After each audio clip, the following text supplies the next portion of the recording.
La rénovation des départements ministériels est-elle devenue la nouvelle vache laitière des nouvelles autorités? La réponse n'est pas loin de l'affirmatif. Après Gomungate, le ministre porte-parole du gouvernement met son pied dans le plat. Enfin, Guilavogui, c'est une autre révélation. À ce stade, peut-être qu'on ne va pas parler de scandale, mais ça fait couler beaucoup d'encre de salive, surtout dans les médias et les réseaux sociaux. Oui, c'est une actualité qui focalise toutes les attentions et qui est tombée à la veille donc, de l'an 2 du CNRD. Et c'est le révélateur d'Habib Marouane. Habib Marouane, donc voilà, qui a levé le lièvre sur ce dossier. C'est vrai que le Premier ministre Dr Bernard Goumou a tenté donc de donner des explications, mais est-ce que ça tient encore la route, puisque vous savez, le président de la transition s'est inscrit dans une logique, c'est la moralisation de la vie publique. Mais est-ce qu'il y a eu des garde-fous donc pour pouvoir vraiment éviter des cas de corruption ou de scandale? Moi, je crois que aujourd'hui, vous l'avez tantôt dit, par rapport aux rénovations, nous avons quand même un système qui existe en Guinée. Et nous avons l'autorité de régulation des marchés publics. À mon avis, avant d'entreprendre quoi que ce soit, il faut quand même respecter l'orthodoxie de l'administration. Et cette orthodoxie voudrait que vous lancez un appel d'offres. Quand un appel d'offres est lancé, il y a quand même des entreprises qui peuvent soumissionner. Maintenant, mais de passage, il faut préciser aussi que le gré à gré, dans une certaine mesure aussi, est accepté. Oui, le code du marché dit que ça ne doit pas aller au-delà de 500 millions. 500 millions, je crois qu'il faut appeler un appel d'offres. Mais est-ce que c'est respecté actuellement? Parce que quand vous vous lancez dans la moralisation de la vie publique et qu'au-delà, il y ait des grés à gré, je crois que là, il y a véritablement un problème. Et c'est à ça que nous assistons aujourd'hui au sein de l'administration, parce que le pays est en chantier, c'est vrai. Mais si avec ces chantiers qui sont lancés par-ci, par-là, alors l'orthodoxie financière, l'orthodoxie de l'administration n'est pas respectée, ça veut dire que certains commis de l'État pourraient donc se remplir les poches, profiter de la transition pour s'enrichir. Et c'est très malheureux aujourd'hui. Si en tout cas le cas de Dr Bernard Goumou est avéré, parce que même le gouvernement aujourd'hui, je crois qu'il y a mauvaise posture et un manque d'arguments solides pour pouvoir expliquer. Oui, il y a eu des acrobaties, comment est-ce que cela est arrivé? Parce que selon les explications de Dr Bernard Goumou, c'est que ce marché ne date même pas de son temps. Et par après, il y a d'autres documents encore qui ont été brandis par la presse. C'est que le marché même a été financé par l'ancien président, professeur Alpha Condé, et que tout était fini. Maintenant qu'on revient derrière pour demander encore de faire sortir jusqu'à 6 milliards de francs guinéens, je crois que même le gouvernement aujourd'hui se sent dans une mauvaise posture pour pouvoir donner des explications, même si le porte-parole du gouvernement a tenté sans succès donc de convaincre. Je crois que le président de la transition, colonel Mamadi Doumbouya, qu'il faut quand même saluer sa volonté. De faire quoi? Parce qu'il y a quand même... De faire quoi, Vali? Sa volonté de faire quoi? Sa volonté... Parce qu'après ce qu'on dit par rapport à ses réalisations à lui aussi, c'est compliqué. Vous voyez de l'autre côté ici, où on parlait même des souffrances de ces maçons, la main d'œuvre, en tout cas les travailleurs de là-bas, leurs conditions de vie et de travail. Mais lui aussi, il est en train de réaliser selon les informations. Oui, c'est quand je dis qu'il faut saluer sa volonté, parce que sa volonté par rapport à quoi? C'est sa volonté par rapport à quoi? Laissez-moi le bout de mes idées. Alors vas-y, on veut comprendre. Continuer. Oui, non, mais on veut comprendre. Qu'est-ce qu'il a fait par rapport à ça? Quelle volonté? La moralisation de la vie publique. Laissez-moi, il va aller au bout de ses idées. J'ai comme l'impression d'être... Non, pas du tout. Vas-y avec... Pris en otage sur ce plateau. Pas du tout. Alors vas-y. Voilà, la volonté du colonel qu'il faille saluer, c'est cette volonté de moraliser la vie publique, même si il a sanctionné le véritable mécanisme, il a sanctionné qui il a sanctionné qui parmi son équipe. Laissez-moi finir. Non, je suis pas d'accord. Vous laissez Fali aller. Voilà, l'IG a fait un rapport accablant même la transition. Depuis que la transition a commencé, il y a eu des détournements. Ils ont sanctionné qui? On ne peut pas parler à la fois. Laissez-moi finir. Vous aurez votre temps d'antenne. Je suis d'accord. Et moi, quand vous allez prendre l'antenne tout à l'heure, moi aussi je vais. Pas du tout. Je vais vous empêcher de parler. Non, mais ça ne peut pas marcher comme ça. Voilà, je parle de la volonté. Parce que c'est la première fois qu'on parle de la moralisation de la vie publique. Ah ouais? C'est vrai qu'il y a des institutions qui existent. Même autant de quand on en a parlé, c'est que ça n'a jamais. Non, c'est pas non, on peut pas. Non, c'est son avis. Attendez, mais nous, on vous vit en avez la Guinée. possibilité de Vous pouvez répliquer après. Pas continuer à dire c'est une première en Guinée. Alors, il va Répliquer terminer après. Mais c'est son avis. Quand j'ai dit que c'est une première, c'est une première. il faut quand même reconnaître que, à notre temps, c'est la première fois de voir la CRIEF. Ce sont quand même des moyens de moralisation de la vie publique. Mais attention. Ne me dites pas quand même le contraire. Hein, il y a la CRIEF qui existe aujourd'hui. Même si la CRIEF, on peut par exemple dénoncer sa façon d'agir, la lenteur sur certains dossiers, la politisation de certains dossiers, il faut quand même reconnaître que la CRIEF existe. Maintenant, la CRIEF doit se réveiller. Parce que si par exemple la presse lève le lièvre sur certains dossiers, il revient à la justice de bondir.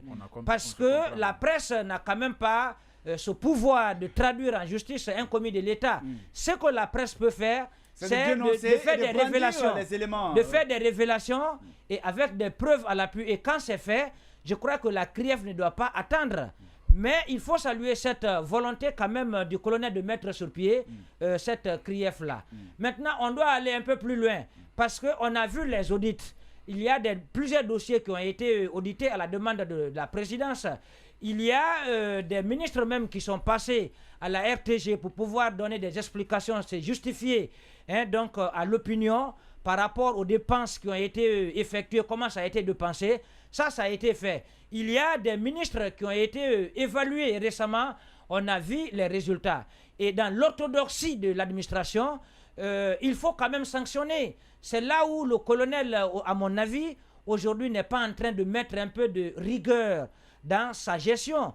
Je crois que si vous voulez rompre avec le passé, il y a des garde-fous qui sont là, des institutions sont mises sur pied, des institutions doivent jouer leur rôle ou pas, mais le colonel doit quand même prendre des mesures fortes. Quand il y a un tel dossier comme ça, il faut sévir, parce qu'on a vu avec l'ancien ministre des travaux des publics, transports. Choses, comment il s'appelle Voilà. Yaya. Quand, par exemple... Oui, mais ils ont été écoutés, ils ont quand même été auditionnés par la CRIEF. La CRIEF tout de suite a bondi sur le dossier. Et le résultat de ça? Et le résultat, on a vu. C'est quoi le résultat? Donc, si le résultat, on a vu parce qu'ils ont été démis de leurs fonctions. Non, mais ça ne pas. Parce que Yaya aussi se justifie qu'il n'est pas impliqué. Il y a eu des poursuites. Et qui ont donné quoi? Qui ont été enclenchées. D'accord. Maintenant, la CRIEF est en train de travailler là-dessus. Ce que nous souhaitons, ce que nous demandons au colonel Mamadi Doumbouya, c'est de mettre de la rigueur. C'est d'ouvrir grandement les yeux pour voir quand il y a des cas de scandale, il doit agir. Et au-delà, parce qu'en amont, il n'y a pas eu de déclaration de biens. C'est là où ils ont tout gâché. De la façon aujourd'hui, normalement, qu'on parle de moralisation de la vie publique, on devait commencer par déclarer les biens. Si les biens étaient déclarés, par la suite, il faut qu'il y ait quand même de la rigueur dans la gestion. Il faut sanctionner. Le colonel n'est vraiment pas en train de sanctionner aujourd'hui. On a comme l'impression qu'il est complètement embourbé. Il est complètement pris en otage. Et donc, par un clan. Et il doit vraiment prendre des dispositions pour pouvoir sortir des griffes et donc de ce clan-là qui est en train de se sucrer. Bien. Je suis sucré, d'accord, il n'y a pas de problème. Alors, Moustapha, par rapport justement à ce sujet, est-ce qu'on va dire que c'est la nouvelle laitière, la nouvelle vache laitière? C'est assez compliqué. Moi, je suis gêné de parler de ça parce que je suis l'un des rares Guinéens qui font confiance à la gente. Mais je commence vraiment à déchanger. Je commence aussi par remercier la presse parce que c'est très important ce que vous faites là. C'est-à-dire qu'il faudrait d'ailleurs, moi, j'aimerais qu'on institutionnalise le statut de lanceur d'alerte. C'est-à-dire qu'en plus de la protection que la liberté de presse vous donne, donne le statut de lanceur d'alerte à tout citoyen, aux journalistes qui arrivent à faire découvrir ce dossier-là. Il faut que les gens aient peur. Ça, je crois que c'est très important. Que Doumbouya les poursuive pas, mais ils savent un jour ça va les suivre. C'est ça l'aspect le plus important. Doumbouya peut il a le choix de poursuivre ses cadres ou pas. Je vais rebondir un peu par rapport au cas de la moralisation de la vie publique. Moi, j'étais aussi confiant comme Mfali, mais sur ces dernières heures, il y a eu un rapport de l'IG. On ne peut pas être garant de la moralisation de la vie publique et garder les gens qui n'ont pas de moralité. Quand même. Il y a des gens qui sont dans l'administration, les nominations les plus fantaisistes de l'histoire de la Guinée sont sous la junte là. Des gens qui ont menti dans leur CV, qui ont menti, qui ont falsifié leur diplôme. Ils sont connus, il y a un rapport. Il n'y a aucune sanction contre eux. Après, vous vantez qu'on veut moraliser la chose publique. Ça, c'est vraiment ça c'est en c'est paradoxal. Non, c'est incompréhensible même. Ce n'est pas possible par rapport au dossier. Moi, ce qui m'intéresse, ce n'est pas le montant en tant que tel, mais la procédure. Je crois que tout le monde est d'accord qu'il ne revient pas au ministre ou tel de demander une telle chose pour faire des dérogations. Et le gré à gré dans l'administration, c'est une exception et non une règle. Mais on a l'impression que c'est devenu de la règle. Et pourquoi c'est la règle? C'est parce qu'on connaît depuis des temps anciens en Guinée, les gens profitent de ces marchés-là. Et quand on récupère le marché, on donne à qui? Allez vérifier, c'est peut-être quelqu'un des ressortissants. Vous avez des cadres qui fabriquent leurs femmes.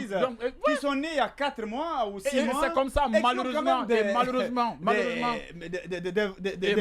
ça c'est vraiment inquiétant. Il faudrait que mon colonel se réveille. Et je dis, les raisons qui ont justifié le coup d'État sont en train d'être rééditées. Ça n'a plus de sens s'il ne fait pas attention. Et j'ai dit ici, c'est lui le vrai comptable. C'est ça. C'est clair. Il y a un ancien président qui est en train d'être jugé, qui a été plus populaire que lui. Et nous qui l'aimons, il faudrait qu'on le lise, il faudrait qu'on le lui dise. Donc c'est ça. Moi, ce qu'il faut pour la Guinée.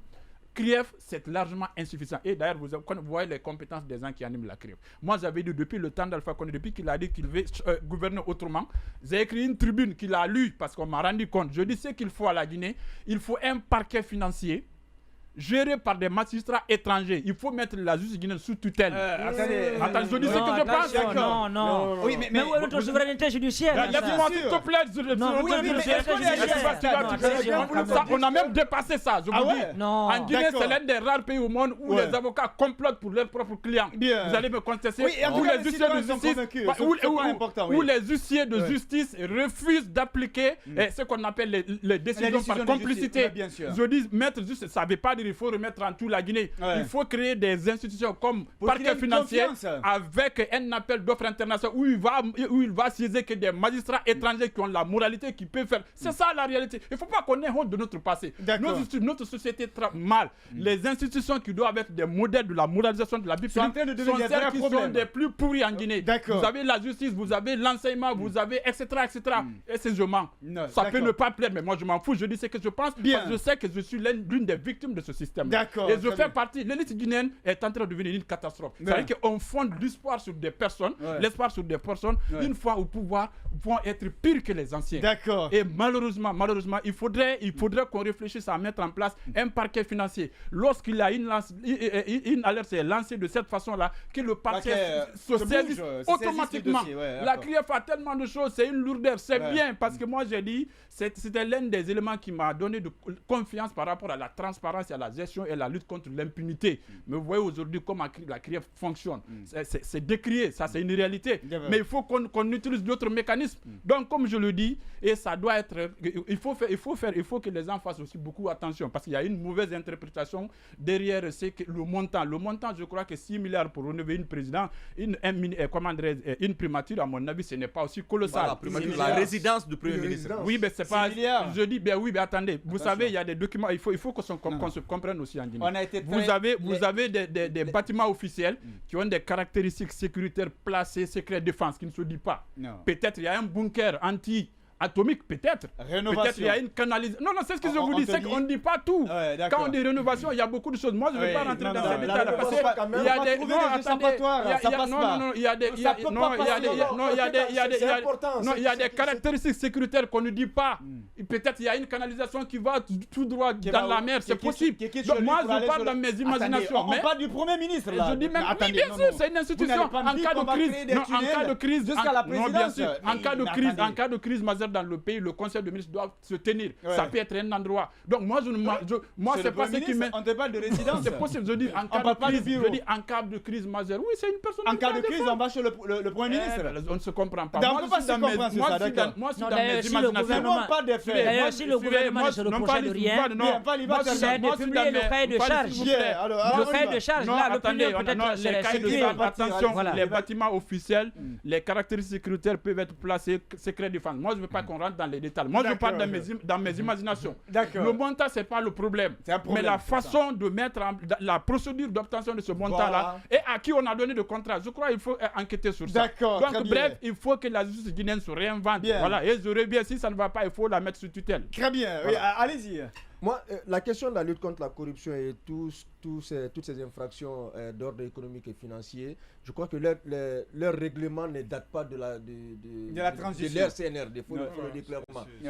On a eu des codes pénaux qui ont existé, qui, dans leurs dispositions, traitaient de ces questions-là, sauf qu'il y a eu une légèreté. Je crois que ce qui a changé, c'est justement... Il y a même une agence de lutte contre la corruption qui a existé jusqu'à... Voilà. Donc, pour dire que... c'est notre justice qui n'a pas bien bougé les années antérieures. Certes, nous avons tous salué la création et l'institutionnalisation de cette institution judiciaire qu'est la CRIEF. Mais après, il y a la question de la spécialisation des magistrats qui y siègent. On parlait tout de suite. Vous faites bien de l'évoquer. Voilà. Il parlait tout de suite. Un juriste pour gérer des questions économiques. Voilà. Il parlait tout de suite de la mise en place d'un parquet financier. On peut bien avoir des Guinéens, des nationaux qui gèrent ce parquet financier-là, mais pourvu qu'ils soient spécialisés, qu'ils comprennent vraiment le fonctionnement des finances publiques, c'est extrêmement important. L'autre chose sur laquelle je suis d'accord avec mon frère, c'est quoi? C'est que le montant en lui seul ne pose pas de problème. La question... 65 milliards pour rénover une résidence. J'ai envie de savoir comment vous allez ce sont les modes de passation. La question sont les modes de passation. Non, pas que ça. Encore une fois, il y a des questions sécuritaires. Parce que sur cette question, on a comme l'impression que la procédure a été respectée. Je sais, mais c'est la résidence. La résidence ne peut pas avoir des aspects sécuritaires. C'est les aspects qui peuvent... Si vous parlez de l'attribution du marché, en la matière, je pense que là, il a respecté la procédure parce qu'il a demandé l'onction. Il a rédigé un courrier pour parler d'urgence et quelle urgence se pose? C'est ce qu'il a dit. Il est au poste, le CNRD quand même existe il y a 2 ans. Bon, après, c'est un document qui date de 2022, décembre 2022. Allez-y. Voilà. Il y a quand même... Quand on parle d'urgence, de quelle urgence il s'agissait? C'est l'une des grosses questions à laquelle on devrait répondre. L'autre chose, c'est quoi? Moi, c'est surtout le mot de passation. Il y a quand même un code des marchés publics, une loi qu'on appelle le code des marchés publics qui encadre la passation des marchés publics. En termes de procédure, il y a plusieurs procédures. Il y a la procédure d'appel d'offres, la procédure de gré à gré. Mais il y a encore une fois, moi, au regard du montant qui entre dans la rénovation de cette résidence-là, je pense que le mode de passation le plus idéal était le marché de l'appel d'offres. Ce n'était pas le gré à gré. Encore aujourd'hui, on voudrait bien savoir quelle urgence s'est posée pour amener Dr Bernard Goumou à demander à son ministre des Finances de bypasser la procédure d'appel d'offres pour passer au gré à gré. C'est en tout cas cette curiosité-là que nous avons aujourd'hui. Et du reste, nous sommes encore dessus parce que les faits qui ont été dénoncés par les nouvelles autorités à leur plus de pouvoir, je pense qu'ils font d'ailleurs mieux. Si on pouvait aujourd'hui en faire leurs actions de l'original, parce que alors on estime que ce qui se faisait du temps d'Alpha Condé, c'est ce qui est en train d'être répété. Malheureusement, la photocopie qu'il devait présenter est plus que l'original aujourd'hui. La situation est plus catastrophique alors que... Oui, Oumar. Bon, moi je pense bien, il y a plusieurs questions qui se posent. Et si vous vous rappelez le mouvement, les mouvements sociaux, que ce soit le FNDC ou les autres acteurs de la société civile avaient alerté de la nécessité de la déclaration des biens. Et on va être confronté à une autre situation après cette transition au niveau des détournements. Aujourd'hui, on parle de milliards. Ce qu'il faut rappeler d'abord, tous les marchés qui sont au niveau des départements aujourd'hui, c'est un clan qui gère. Quand vous êtes là-bas, si vous n'avez pas un parent, si vous n'avez pas un proche, vous ne pouvez pas bénéficier des marchés. Et en bénéficiant des marchés, on vous donne d'abord, vous prenez d'abord des engagements. Si c'est un marché de 50 milliards, alors moi je vous me demandez, bon, ok, vous prenez le marché à tel prix et vous savez combien de pourcents je dois avoir une fois le marché obtenu. Il y a d'autres même qui demandent leur pourcentage bien avant que le marché ne commence à être exécuté. Et ça, c'est du quotidien. Aujourd'hui, même si c'est un montant de 100 000 francs guinéens, même si c'est un montant de 200 000 francs guinéens, les cadres du département, les cadres des administrations se déplacent pour aller rencontrer les commerçants, pour faire des factures pro forma, pour inventer de tout et de rien qui se gère au niveau d'un groupuscule de personnes. C'est pourquoi ils essaient de faire l'exception, la règle, c'est-à-dire le marché de gré à gré ou entente, et laisser ce qui est appel d'offres, c'est que la loi, vraiment, c'est beaucoup plus accentué avant de parler de l'exception. Mais pourquoi ils ont fait ça? C'est un peu contourné, s'il faut dire, la grief. Parce que quand on dit que ces 60 milliards ou ces 20 milliards sont passés dans des manières, s'il faut dire, illégales, si ils exploitent l'option marché de gré à gré, que la loi aussi a ouvert une fenêtre là-bas aussi pour les permettre cela, c'est pour échapper à la justice. C'est pour se justifier devant, pour dire que voici ce qui nous a poussé à faire ceci, voici ce qui nous a poussé à faire cela. Et on a Mais écrit au ministre, ils oublient que à un moment donné, on est rattrapé par nos propres œuvres. Parce qu'aujourd'hui, tout ce qu'ils ont, s'il faut dire, reproché aux autres, ils ont reproché, s'il faut dire, à Kassouri, exemple, de la gestion même de son budget de souveraineté. Mais aujourd'hui, qu'on n'arrive pas à justifier, s'il faut dire, avec des preuves palpables qu'ils sont coupables de ceci et de cela. Et eux-mêmes, qu'ils ont refusé de déclarer leur bien dès le départ. Et après la transition, il y a les États qui sont en train d'être construits de part et d'autre. Et qui va après nous dire que ça c'est pas venu pendant la transition. Et aussi, ils vont répondre devant la justice. Mais le contenu... En tout cas, c'est un couteau à double tranchant. Effectivement. De présenter leur bien. Voilà. Alors, vous pouvez avoir un bien et qu'après la transition, on vient saisir ce bien que vous aviez bien avant la transition. Mais puisque vous ne l'avez pas déclaré, on va aussi vous demander... Voilà, c'est des échappatoires qu'ils essaient de créer. Ouais, de l'autre côté, il y a deux questions qui ont tendance à faire polémique. C'est au niveau du montant, dire que le montant il est grand, ou bien dire que c'est la résidence du Premier ministre. En fait, on ne va pas mystifier, s'il faut dire, le Premier ministre, on ne va pas même mystifier le président de la République. Écoutez, on a vu dans des pays où un président ou un ministre se déplaçait en vélo ou en moto, où même il n'y a pas assez de garde-corps. Mais aujourd'hui, regardez quand nos ministres se déplacent, il y a combien de voitures devant, il y a combien de voitures derrière, pour quelle sécurité, pour quelle insécurité. Est-ce qu'ils sont menacés? Ils sont menacés plus que ce que les coupeurs de route font entre Kindi et Mamou. Ils sont menacés plus que la route entre Zérekore et Lola. Ils sont menacés plus que entre la route Biskirma-Dingirai. Alors, s'il est question de refondation, on n'est pas obligé s'il faut dire, de créer tout, dire qu'il faut avoir une résidence exceptionnelle, extraordinaire. Je suis d'accord qu'on peut même avoir une résidence à plus de 10 milliards de dollars, mais si c'est un pays développé ou si c'est un pays vraiment où c'est nécessaire, on est en transition. Ils ont dit que les caisses de l'État sont vides, même s'ils sont en train d'approvisionner encore les caisses de l'État. On peut, en principe, ce n'est même pas le rôle de la transition aujourd'hui. La transition gère les affaires courantes et la transition œuvre pour un retour à l'appel de l'ordre constitutionnel. On ne va pas les dire de ne pas toucher certaines affaires, mais les affaires qui commencent à être des affaires scandaleuses là, ils pouvaient nous mettre à l'abri de ça. C'est un peu le cas des morts, c'est un peu le cas des crises. C'est qu'ils peuvent nous mettre à l'abri de tout ça parce que il y avait des logements. Les logements qui étaient là, on pouvait se maintenir avec ça. Prenez le cas de la cité ministérielle qu'on a fait tomber, on a mis table rase. Regardez les étages qu'on a construits là-bas, des simples duplex. Et pourtant, c'est un espace qu'on pouvait beaucoup plus mettre en valeur, viabiliser, que de construire des simples maisons comme ça pour dire qu'on a travaillé. Sinon que quand vous avez des espaces comme ça qui coûtent des milliards aujourd'hui, vous pouvez mettre L+5, L+4, L+8, mais vous mettez un simple duplex où on pouvait avoir, s'il faut dire, un espace où plusieurs personnes peuvent loger. Et vous mettez ça juste pour 10 personnes ou 15 personnes. Cela veut dire que ça ne travaille pas sérieusement dans le pays. On va se précipiter à entamer plusieurs sujets et sans que ça ne soit concret. Le CNRD doit se rappeler sa mission principale aujourd'hui, c'est le retour à l'ordre constitutionnel de façon crédible, inclusive et transparente. Continuer à détourner le pays, continuer à violer la loi, continuer à tuer, continuer à violer la population, continuer à maltraiter les Guinéens. Un jour, l'histoire va vous rattraper. Sinon qu'on a besoin des infrastructures, on a besoin de tout ce qui est sécurité, système sécuritaire ou autre. Mais quand on a des problèmes de manger, aujourd'hui on a un problème de riz, on a un problème de pain, et on a un problème de route, on a un problème de l'insécurité dans le pays. On ne va pas s'accentuer sur un ministre. Le ministre c'est un individu, il est passager quand même. Bien. Alors, on sait que dès qu'on a parlé, Diallo, donc on a parlé du cas du Premier ministre. On n'a même pas fini de traiter ce sujet. On a parlé d'un ministre aussi pour la rénovation de la salle de conférence. On nous a parlé d'1,5 milliard. Après, la personne aurait dit que c'était pas 500 millions, c'était pas 1,5 milliard, c'était 800 millions.